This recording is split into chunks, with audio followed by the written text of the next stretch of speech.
piracy is crime or it has become a business now. And so the third thing, how do we compare a pirate with a terrorist?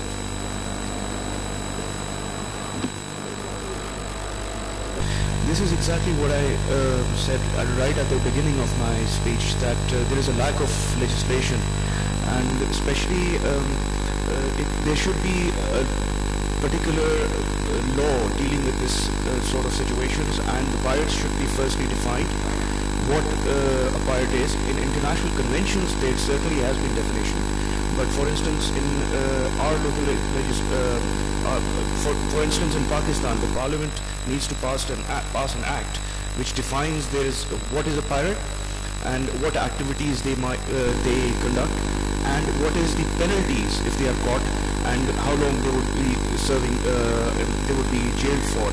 And this would have to be done, for instance, in the case of Pakistan, for the jurisdiction of Pakistan. But when you go in the high seas, that's not the jurisdiction of Pakistan. So there has to be an initiative, like I think one of the questions came, who should initiate? So it should be initiated by the UN Security Council in form of a resolution, and then probably have a convention signed, and there should be signatories who should be bound to bring legislation in their respective jurisdiction in that aspect.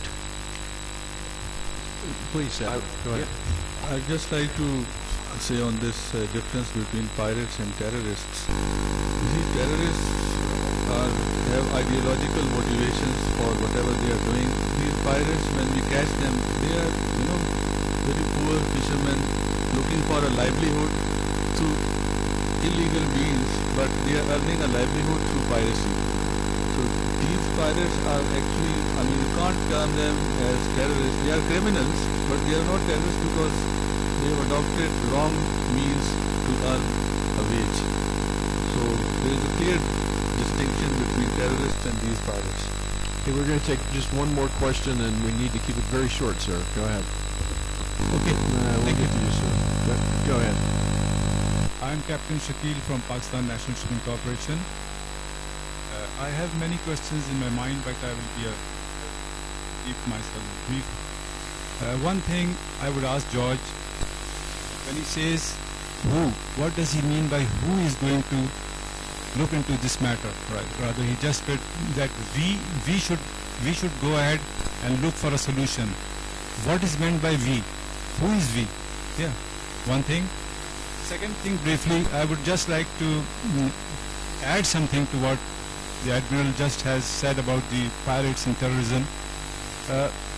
This is a very important distinction that is probably considered in insurance, because the policies has to look into whether the act was a pirate act or was it to be termed as a terrorist. I believe, probably Antasham would know better, that pirates are those people who are acting for their personal benefits, whereas terrorists are those who have some political motives in their mind. And when it is established that they are acting for some political aims or for some from state point of view, then probably this is a distinction that comes into the insurance world.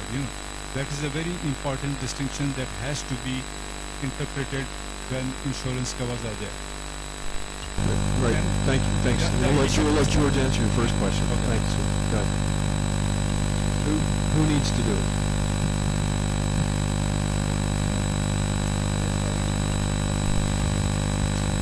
There are gentlemen in this panel who haven't spoken at all. That's why I felt kind of... That's all right. It's just we're about finished. Okay, I'll start from the end. I fully agree with you. I fully agree. There is a fine line between at least the theory behind piracy and theory, the ideology supporting terrorism. No question about it.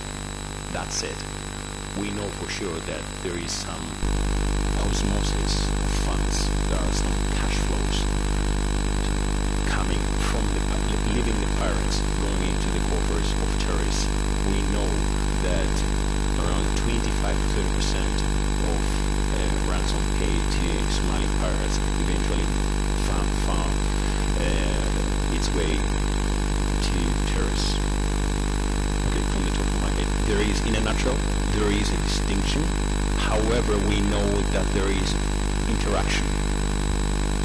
Now, getting back to the most interesting part of your question, who is we? Well, to answer this question, take a closer look at Somalia. We is the United Nations. We is Ethiopia.